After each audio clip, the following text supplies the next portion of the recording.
আপনি কি জানেন রথযাত্রা কেন হয়?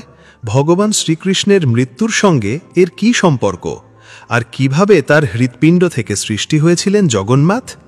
আজকের ভিডিওতে আমরা জানব এই বিস্ময়কর অলৌকিক ঘটনা, যা শুনলে আপনি অবাক হয়ে যাবেন। তাই বলছি, যদি সত্যিই জানার ইচ্ছা থাকে তাহলে ভিডিওটা শেষ পর্যন্ত মনোযোগ দিয়ে দেখুন, আর যদি শুধু সময় কাটানোর জন্য ক্লিক করে থাকেন তাহলে এখানেই স্কিপ করে দিন। কারণ মহাভারত থেকে আমরা জানতে পারি অল্প জ্ঞান সব দিক থেকে বিপজ্জনক। তাই শুরু করি আজকের রহস্যময় যাত্রা। প্রথমেই চলুন জানি ভগবান শ্রীকৃষ্ণের মৃত্যু কিভাবে ঘটেছিল। মহাভারতের যুদ্ধ শেষে গান্ধারীর 100 পুত্রই মারা যায়। গান্ধারী ছিলেন একজন সৎ, ন্যায়পরায়ণ এবং ভক্তিসম্পূর্ণ পূজারত রানী। তার মনে হয়েছিল এই যুদ্ধ শ্রীকৃষ্ণ চাইলে তার দেবত্ব দিয়ে যুদ্ধ থামাতে পারত, কিন্তু তিনি তা করেননি। তাই গান্ধারী নিজের সন্তান হারানোর অসহনীয় দুঃখ যন্ত্রণায় শ্রীকৃষ্ণকে অভিশাপ দেন। তিনি বললেন, তুমি এবং তোমার যদুবংশ একে অপরের হাতে ধ্বংস হবে, আর এটা ঘটবে ঠিক 36 বছর পরে।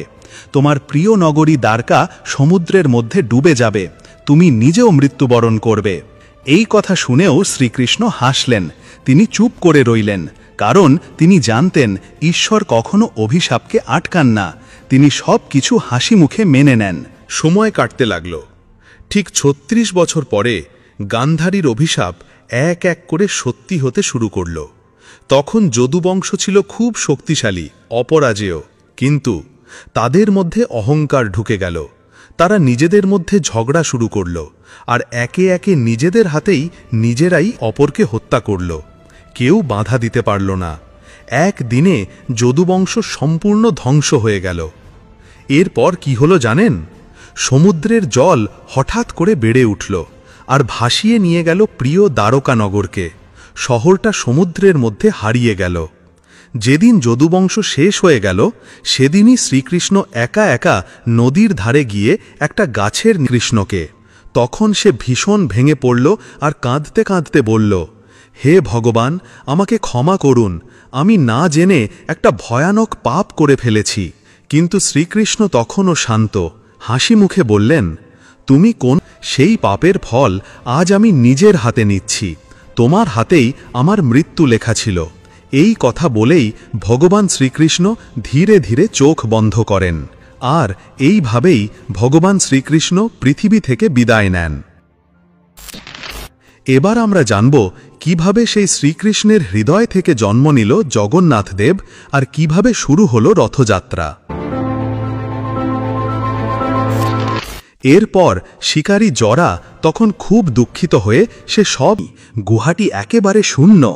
এই অলৌকিক ঘটনার সামনে পড়ে রাজা হতাশ হয়ে পড়েন আর ফিরে আসেন তার রাজ্যে। কিন্তু তার মনে জেগে থাকে একটাই সংকল্প, এই নীল মাধবকে খুঁজে বের করতেই হবে। সেই রাতেই রাজা ইন্দ্রতীয়ুব এক অলৌকিক বলেন, এই জগতে আমি তোমায় নীল মাধব রূপে আর দর্শন দিতে পারব না। তুমি পুরীর সমুদ্র তটে যাও। সেখানে সমুদ্রের বুকে ভেসে আসবে এক বিশাল লালচে সুগন্ধি দারু বৃক্ষ। তাতে থাকবে আমার শঙ্খ, চক্র, গদা আর পদ্মের চিহ্ন। সেই কাঠ দিয়েই বানাবে আমার 3টি মূর্তি। তখনই শুরু হবে আমার পূজা, জগন্নাথ, বলভদ্র ও সুভদ্রার রূপে। রাজা তখনই ছুটে যান। আবার স্বপ্নে আসেন। তিনি বলেন, রাজা, দেবতাদের শ্রেষ্ঠ শিল্পী বিশ্বকর্মার আরাধনা করো। এই কাজ ওই সম্পূর্ণ করতে সে উপস্থিত হন এক অজানা বৃদ্ধ। তিনি বলেন, রাজা, শুনেছি আপনি ভগবানের মূর্তি বানাতে চাইছেন। রাজা অবাক হয়ে বলেন, হ্যাঁ, আপনি কি পারবেন সেই অলৌকিক কাঠে দেবমূর্তি তৈরি করতে? বৃদ্ধটি মৃদু হেসে বলেন, অবশ্যই পারব, কিন্তু আমার একটা শর্ত আছে। আমি একা একটি বন্ধ ঘরে 21 দিনের মধ্যে মূর্তি বানাবো। এই সময় কেউ ঘরের দরজা খুলবে না। একবারও যদি কেউ ঢোকে, আমি কাজ ফেলে সঙ্গে সঙ্গে চলে যাব। রাজা ইন্দ্রতীয়ুব কিছু না ভেবেই শর্তে রাজি হয়ে যান। বৃদ্ধটি দরজা বন্ধ করে মূর্তি তৈরির কাজ শুরু করেন। দরজার বাইরে দাঁড়িয়ে মানুষজন প্রতিদিন ছেনি হাতুড়ির শব্দ শুনতে পেতেন। কিন্তু 15 গেল, ভেতর থেকে কোনো শব্দ আসছে না। মনে হয় সেই বৃদ্ধ কারিগর না খেয়ে জ্ঞান হারিয়েছে। যদি কোনো দুর্ঘটনা ঘটে যায় তার আগে আমাদের দরজাটা খুলে দেখা উচিত। রাজা বলেন, শ্রীকৃষ্ণের হৃদয়। এই 3টি মূর্তি হলেন ভগবান জগন্নাথ, শ্রীকৃষ্ণ, ভগবান বলরাম তার দাদা, দেবী সুভদ্রা তার বোন। আজ এই 3 ভগবান পুরীর জগন্নাথ মন্দিরে পূজিত হন। আর এই কারণেই জগন্নাথ দেবের হাত পা নেই, কারণ বিশ্বকর্মা তার কাজ শেষ করার আগেই চলে গিয়েছিলেন। রাজা ইন্দ্রতীয়ুপ ভীষণ দুঃখ পান। তিনি ও রানী সারা রাত প্রার্থনা করতে থাকেন ভগবানের একবার দর্শনের আশায়।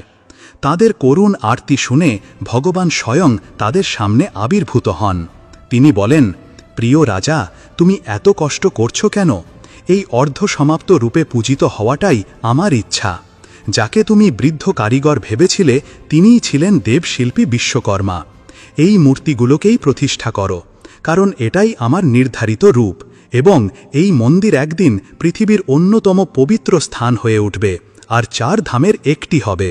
আর আমার সবচেয়ে মূল্যবান অংশ, আমার হৃদয়, এই মন্দিরেই চিরকাল থাকবে। তোমার ভক্তি আর ভালোবাসার জন্য আমি চিরকাল এই স্থানে অবস্থান করব। এই রাজ্যে কখনো অন্ন বা অর্থের অভাব হবে না। দেবী লক্ষ্মীও এখানে থাকবেন। এই মন্দির হবে আমার পৃথিবীর অন্যতম প্রিয় স্থান। এবার বলো রাজা, তুমি আমার কাছে কি বর চাও? রাজা এবং রানী বাকরুদ্ধ হয়ে যান।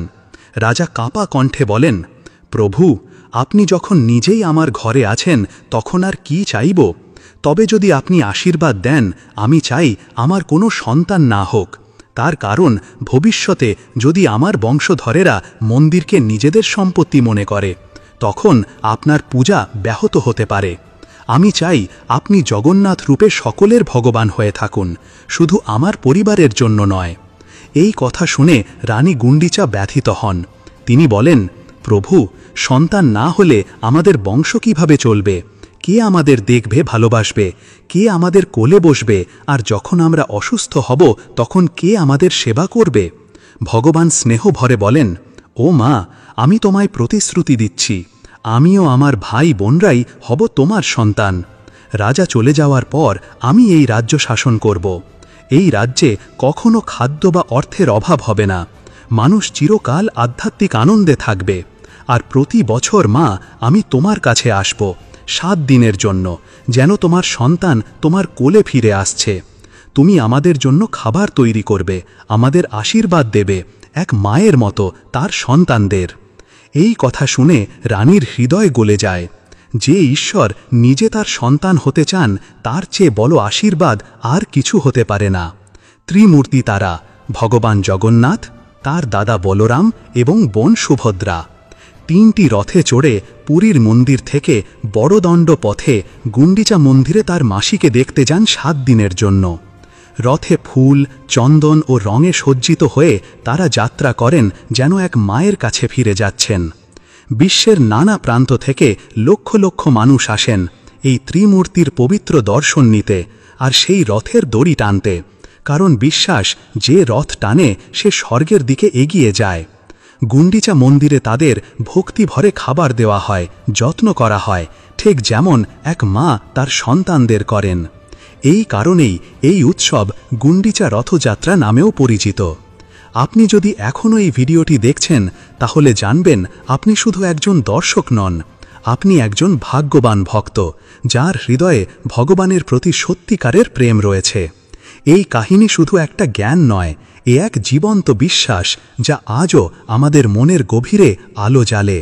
ঈশ্বরের লীলা, যদি এই কাহিনী আপনার হৃদয় ছুঁয়ে যায়, তাহলে ভগবান জগন্নাথের এই লীলা আপনার পরিবার ও বন্ধুদের সঙ্গে শেয়ার করো। ভগবানের কাহিনী যত ছড়াবে, তত তার আশীর্বাদও ছড়িয়ে পড়বে। ভিডিওটি ভালো লাগলে একটা লাইক করে কমেন্টে ভগবানের নাম জপ করে যাবেন।